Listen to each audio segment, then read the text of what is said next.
Y'all know what time it is, baby. Let's get it.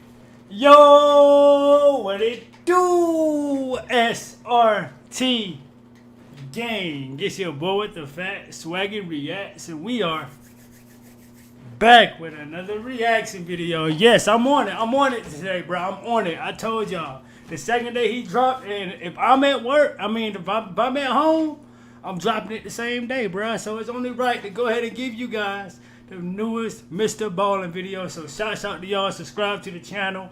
I'm on the road to 100K. So before the video even start, I need you to hit that like button, bro.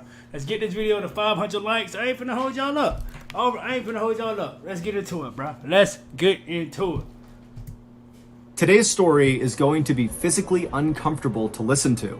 And at the end of the story, I'm going to show you a video that is highly distressing. So viewer discretion is advised. But before we get into today's story, if you're a fan of the strange, dark, and mysterious delivered in story format, then you've come to the right place because that's all we did. And yeah, I'm definitely gonna be eating, bro, because I'm starving, y'all. I just came from the gym, so your boy's a little hungry, so I will be eating during this video. And we upload once a week. So if that's of interest to you, please encourage the like button to join the official Mr. Ballen Discord server, but secretly manipulate their account so that no matter how engaged they are on the server, they can't level up. Also, please subscribe to our channel and turn on all notifications so you don't miss any of our weekly uploads. Okay, let's get into today's story.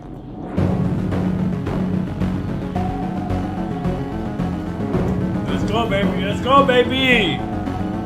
Talk to me nice. At 4 a.m. on February 25th, 2022, a 36-year-old father of three named Christopher Boudram woke up inside of his modest home in Pointe-à-Pierre, which is a city on the Caribbean island of Trinidad and Tobago.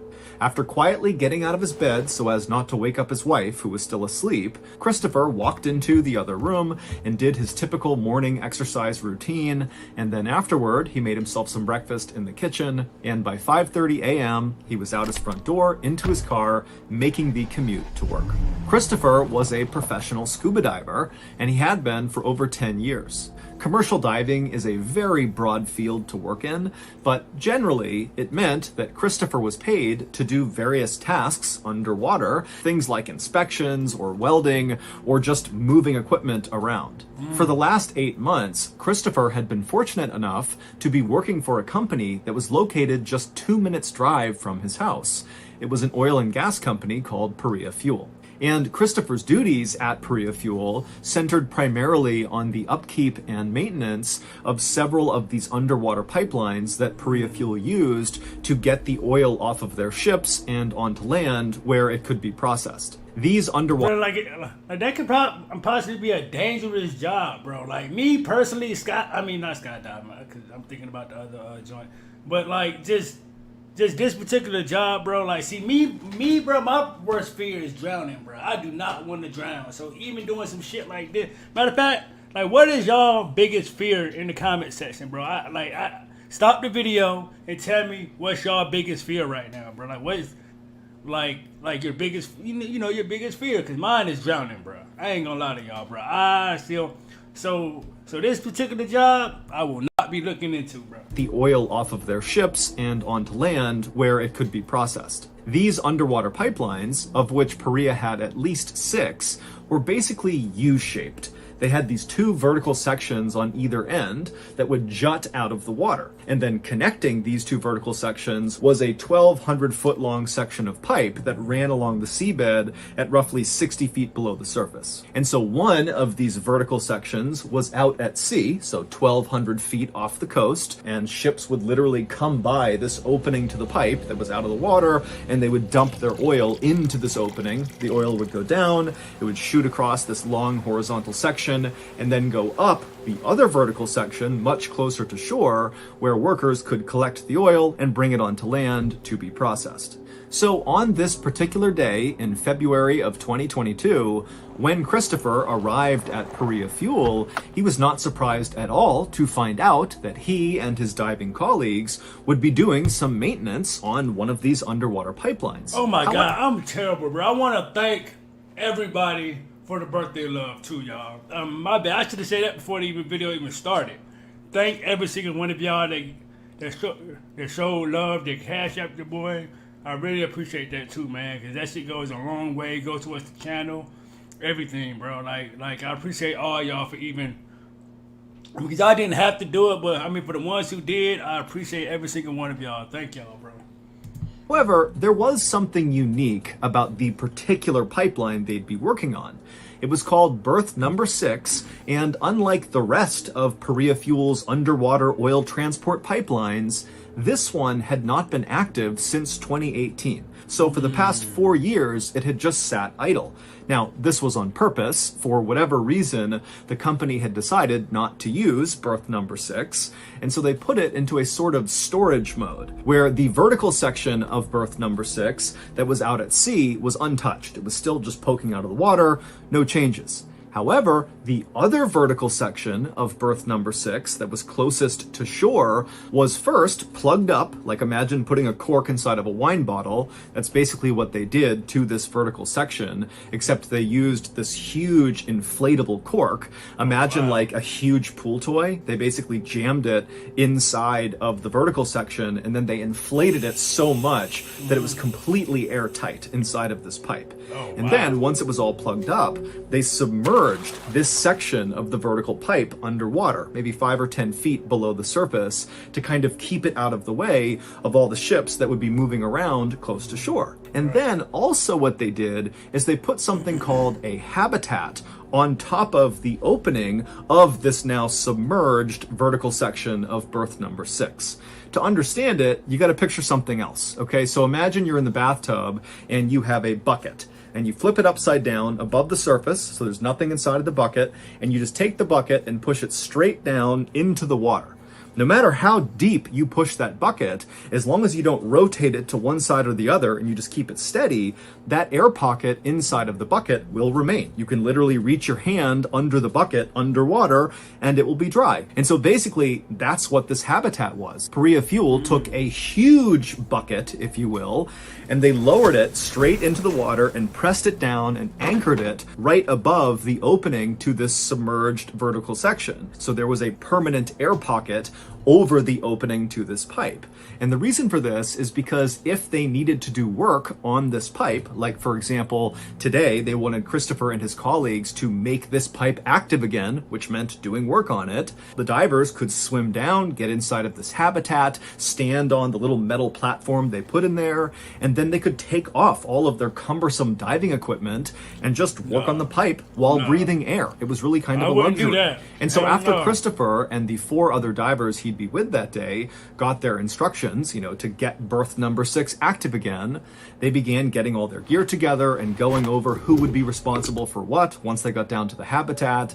And then once they were all ready, they made their way out to the boat. The 4 other divers that Christopher would be working with that day were men he had worked with many times before and men he would consider his friends. Their names were Kazim Ali Jr., Yusuf Henry, Faisal Kurban, and Rishi Nagasar. Right now.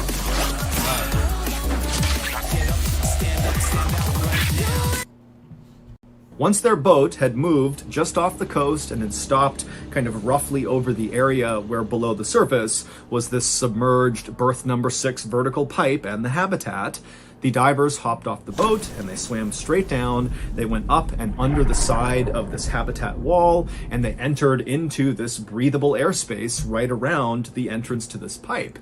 And so they climbed up onto the platform, they took off all of their gear, and then once they were just in their wetsuits, they got to work. Now, the job was relatively straightforward. They just needed to basically pull a lever inside of the pipe that would then deflate the big inflatable plug that had been set inside of this pipe to seal it. However, when one of the divers reached down and began to pull on the lever, it was jammed, and so they needed a wrench to kind of free the lever. And so Kazim volunteered to go back to the surface and get a wrench because no one had one inside of the habitat. And so Kazim put his dive gear back on, he dove out from underneath this habitat, swam back to the surface, he talked to the folks on the boat, they handed him a wrench, and then he swam right back down, back inside of the habitat, and then once he poked himself back up, he handed the wrench up to the the nearest diver. And that diver took the wrench, he turned back around to face the pipe, he reached down inside, and he began fiddling with the lever, and eventually he freed it. However, the second this lever was activated, something horrific happened inside of that space. Oh, hell no, bro. What the hell y'all think happened, bro? What the fuck?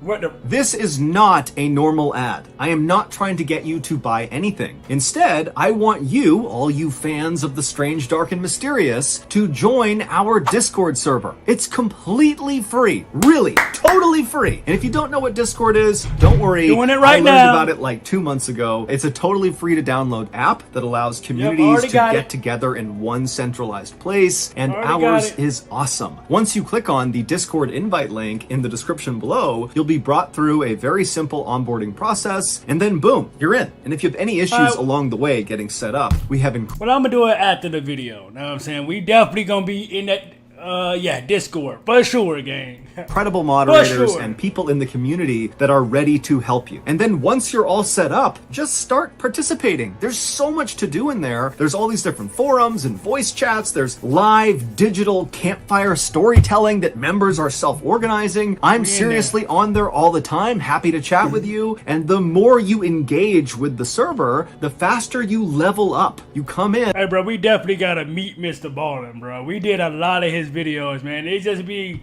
like, bro, it'd be just great to just get a interview with him, bro. Like, I just want to see like his process and just making these videos and the way how he come up with them, this, that, and the third. So if y'all can make that happen for me, bro, like go on Mr. Ballen Discord and just spam him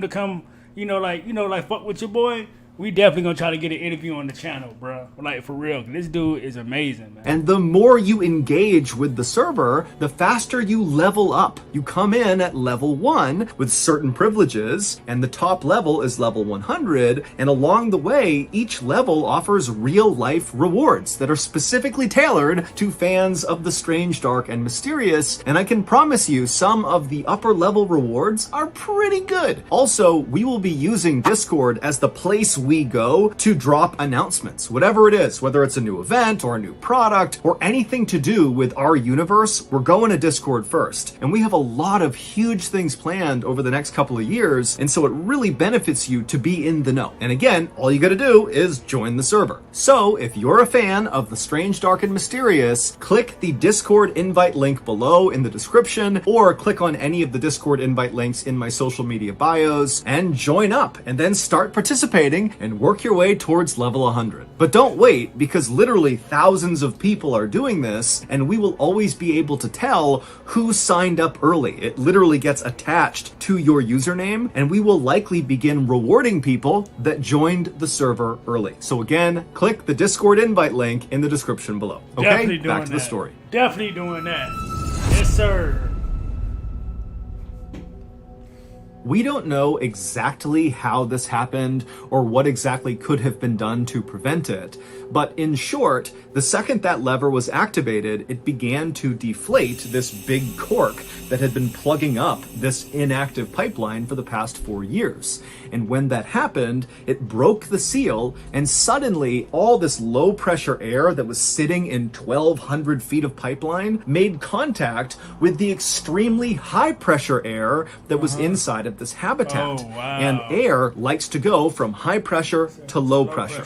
Right. And so the second that seal was broken, the high pressure air in the habitat expanded down into the pipe. But this happened so quickly. It was almost instantaneous. It was almost like the pipe opening became the world's strongest vacuum, and it sucked everything inside of the habitat, all the air, all the... And I think they took their suits off. They swimming gear. They got their swimming suits off, bro. So they about hell. Equipment, all 5 men into the pipe, and it also began sucking in seawater. Basically, everything was going in this pipe. And so these 5 men, they don't have their scuba gear on, went from just standing outside the pipe to feet first flying into this pipe with all of their heavy equipment all around them, and there's seawater all over them. They're holding their breath, and so they get sucked down the vertical section. They turn the corner, pressure, and they get rocketed out to sea. They are on the 1,200-foot-long section, the horizontal section, just blazing a trail.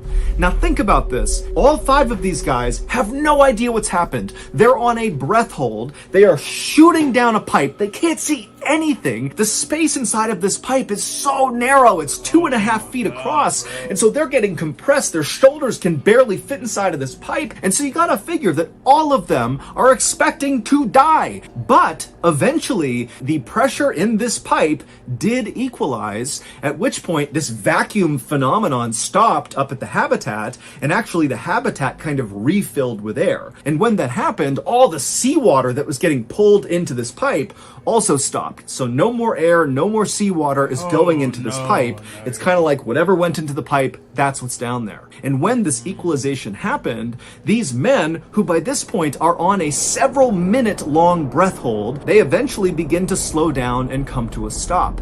And by some miracle, they came to stop in a section of this horizontal pipe that was not totally flat to the seabed. It was slightly elevated, which meant there was a small air pocket where they stopped. Look at God. And so they come to a stop and they just start gasping for air, and then they begin yelling out to each other, and they realize all 5 of them are alive, and they're all kind of roughly grouped together in this air pocket. And we know this because one of their cameras on their bodies was rolling when they were pulled into the pipe. And so we can't see anything because it's pitch black inside of this pipe, but we can hear them talking to each other once everything stops.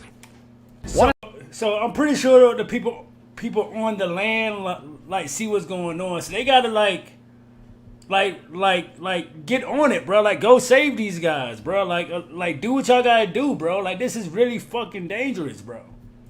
On a second income really stream, dangerous, because bro. if you Like, can y'all need to download really an go app in- from the like, App this Store, is- oh my then you God. can now build a Oh my God, no. And so over the course of this kind of chaotic initial volley of communication up and down the pipe, where again, these guys are on their backs, you know, they can't move at all. They're completely kind of trapped in position. And even though they're in an air pocket, there is water kind of close to their face. And so they have this little area to breathe in. They're panicking, they're screaming at each other. But in this volley, they're able to figure out that Christopher was the closest to the way they had come into the pipe, meaning his head was closest to the vertical section closest to shore, and all 4 other men were right below him. And so Christopher knew if they were going to get out, their best chance was to backtrack, head towards the way they came in, which meant Christopher would have to lead them. And so Christopher kind of found it within himself. Again, we can hear him on audio, and he told the others to calm down and link their feet onto the person below them's shoulders. And so to do that, the only way these guys could move in this tight little pipe is just by pushing with their heels. And so painfully, slowly, these guys who were very badly battered at this point, I mean, they came flying in here surrounded by all their heavy equipment crashing into them. Guys had broken bones. They were really badly beat up, but they finally make their way until... This exactly was like one of my fears. Like, these scuba divers and shit, bro. Like, oh my God, no, bro. Like, nah, bro. Can't be me, bro. Guys had broken bones. They were really badly beat up, but they finally make their way until they're all linked, you know, feet under each other's shoulders. And then Christopher, in the lead, began kind of going in reverse, inching their way up the pipe back towards the way they came in. Now, the reason they felt strongly that they needed to act right away and not wait for rescue is because they didn't really understand how this had even happened. They didn't know if at any moment more water was going to pour into this pipe. They also understood that there was limited air, and at some point they would suffocate. And so with that in mind, they begin this journey. And right away, Christopher reaches the first flooded section of the pipe. Now, you have to understand, they have no idea how... Just look at this, bro. This shit looks scary as hell. Just like some shit you see in the movies, bro. Long this flooded section of pipe is. And so once you start moving into this flooded section behind you, once you go underwater, you're either going to find another air pocket at some point, or you're going to drown. And so it would turn out that only Christopher and the guy right below him, Faisal, were willing and physically able to attempt this potential suicide mission. And so the others, they began panicking. The others who were not going to go, and they're screaming out for Christopher and Faisal not to leave them. You can hear it on audio. But Christopher and Faisal, they felt strongly that somebody has to go to the surface and get help. And so Christopher and Faisal, linked together, begin inching into this flooded section of pipe. Pitch black. They have no idea what's going to happen. They're slowly going under the water, and they just begin inching their way on a breath hold. And by some miracle, this first flooded section they entered into was not very long. And so both Christopher and Faisal were able to barely, coughing and gagging, get out the other side into yet another air pocket. And by an even bigger miracle, in that new air pocket, Christopher, above him, he managed to get one hand above his head. He felt scuba tanks, 2 of them. And he was able to take one of them and somehow force it past the side of his body down to Faisal. And so both men suddenly had an air tank. Now they had to kind of awkwardly pin the tank above their head. These tanks are not light. If you've not scuba dived, it's like pushing a pretty heavy weight. And they had the regulator, so the mouthpiece that actually gives you the air in their mouths, but they couldn't really hold the mouthpiece in place. It was this very awkward thing they were going to do, but this meant they could now enter much longer flooded sections of pipe and potentially make it out the other side. And so, with their air tanks on top of their heads and their mouthpieces in their mouth, gripping down as hard as they can with their teeth, they continued to inch along with their heels, and they entered into more and more of these flooded sections of pipe. As they're doing this, they know they have a scuba tank, but they have no idea how much air is in these tanks. They can't see the gauge. And so it's kind of the same thing as going in on a breath hold. You don't know when you're going to run out of air because you don't know how long these flooded sections are. So you can only imagine how terrifying this must have been. But they kept on going, and finally, after hours of this, that Christopher and Faisal are going through these terrifying stretches of, hoping they can hold on to that mouthpiece and hoping they got enough air. They'd get through these flooded sections, hit the next air pocket. After hours of doing that, they reach this air pocket where Faisal starts to kind of lose it. And he starts yelling to Christopher in the total dark to stop, but he didn't have a reason, and Christopher could kind of sense that, Faisal is starting to lose it and we're running out of time here. And Christopher, he can hear the other divers that they had left behind in the beginning screaming out all the way back down the pipe. And so Christopher, he stayed composed and he tried to get Faisal to calm down and come with him. But when it was clear he wasn't going to, he told Faisal that, hey, I'm going to keep going alone then. I'm going to get us help and I'll be back for you. And so Faisal, he was still panicking and he yelled at Christopher not to go any further, but Christopher knew he had to go. And so with the sound of his friends screaming out for him to stop, Christopher again cinched down with his teeth on the mouthpiece, continued to push this air tank above his head, and he inched his way closer and closer to the entrance of this pipe. And after reaching a very long underwater section where he knows he's running out of air, his tank hit the kink in the pipe where it went vertical again, which meant right above him was the exit. The habitat is right up there. Yo, he might make it, wonder bro. how Lidl has so many organic he items might for make it, such bro. low prices. Oh my god, Maybe bro. they have If access they don't to get an these alternate dimension where it freaking literally ass out of rains here, bro. organic products. One thunderstorm, and they're set for weeks. Think about it. Don't care. This can't be right. I say, come on, I'm Trouble not with waiting no your taxes. 28 goddamn seconds, bro. And so Christopher was able to kind of turn and swim up this vertical section until he popped up. And He it was made again it. another air pocket, except the water level in this vertical section was not close enough to the exit of the pipe to actually pull himself out. It was like Christopher was stuck at the bottom of a well. Like there's nothing he can do. But luckily there was a chain that was dangling down in arm's reach. And so Christopher grabbed the chain and just had to wait, having no idea if anybody was coming to get them. But eventually 2 rescue divers did get into the habitat and they reached down and they pulled Christopher out of the pipe and they saved him. And when they brought him up to the surface, Christopher saw that Perea Fuel had their emergency response team on site.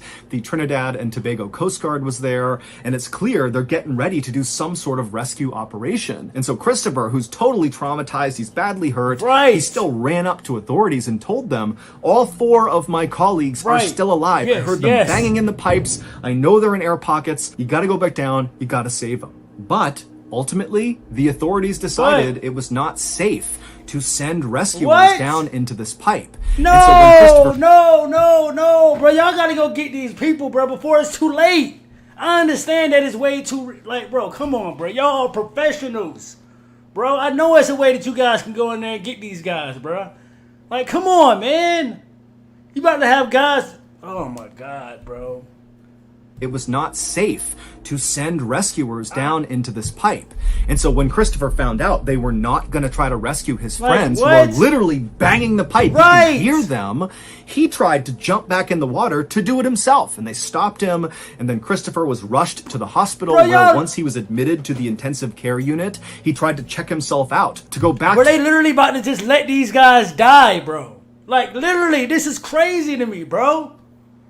Like, y'all professionals at this, like, oh my God, bro. This is, oh my Lord, bro. To the water to save his friends. But again, Christopher was stopped. For 2 whole days after Christopher was rescued from the pipe, his colleagues, the 4 other divers, remained trapped in the most claustrophobic, horrible situation imaginable, and they continued to bang. 2 days!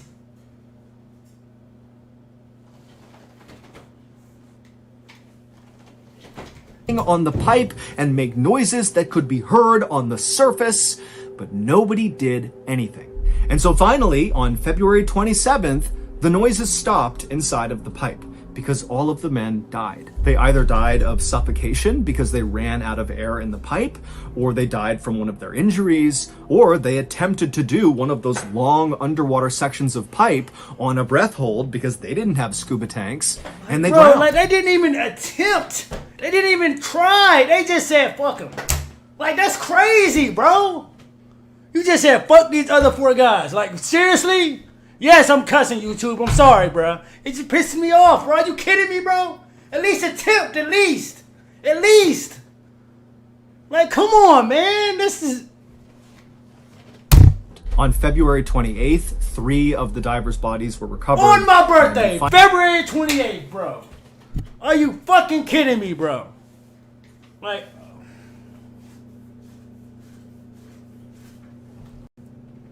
Drowned. On February 28th, 3 of the divers' bodies were recovered, and the final body, the 4th diver, was recovered on March 3rd. It's unclear why Christopher and the other divers did not do something to equalize the pressure inside of the habitat and inside of this pipe before undoing the plug, because this vacuum effect, which is known as delta P, is actually easy to anticipate and relatively easy to prevent. But the investigation into exactly what happened and who is to blame is still ongoing. However, the only survivor, Christopher, and many other people who are following this case, they believe the 4 deaths are directly attributable to Perea Fuel, who were primarily responsible for not allowing a rescue operation. Like, that's what I'm saying. Like, come on, just an attempt, bro. That's the least y'all can do at this point, bro. They are literally trapped down there, and y'all mean to tell me y'all can't send not nobody, bro? And y'all are... Oh my God, y'all. I mean, maybe, like, am I tripping, y'all? Am I tripping? Like, yo, like, don't y'all train for situations like this, bro? For shit like this to happen? First 2 days where you could clearly hear the sounds of these divers banging on the pipe. And so to finish this story, I'm going to show you the final footage taken by one of the divers, Kazim, who was the one who got the wrench and brought it back inside the habitat, handed it off, and then that wrench was used to push the lever, which created the vacuum. You'll see in this video that it looks like nothing is going on, and Kazim is just inside of this habitat and all the divers are fine, and then it's like his camera just turns black. What's happening there is he was pulled so quickly into the pipe that it looks like it was a cut of the camera, when in reality, that's just how fast everything inside of that habitat was pulled into the pipe. Wow. This video is highly distressing. Viewer discretion is advised.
my God!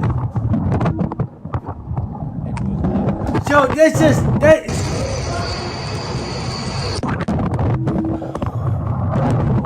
Yo, that is crazy, bro. How quick?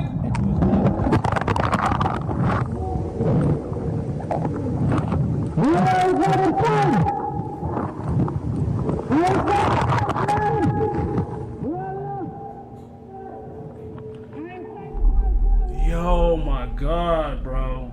So that's going to do it. If you got something out of today's video and you haven't done this, Yo, bro, like that. Oh my fucking Lord, bro. Like, yo, I'm sorry for all the cussing I did in this video, man, but this is crazy, bro. Like, y'all didn't even attempt to just try at least, bro. That's the least you can do is at least try, bro.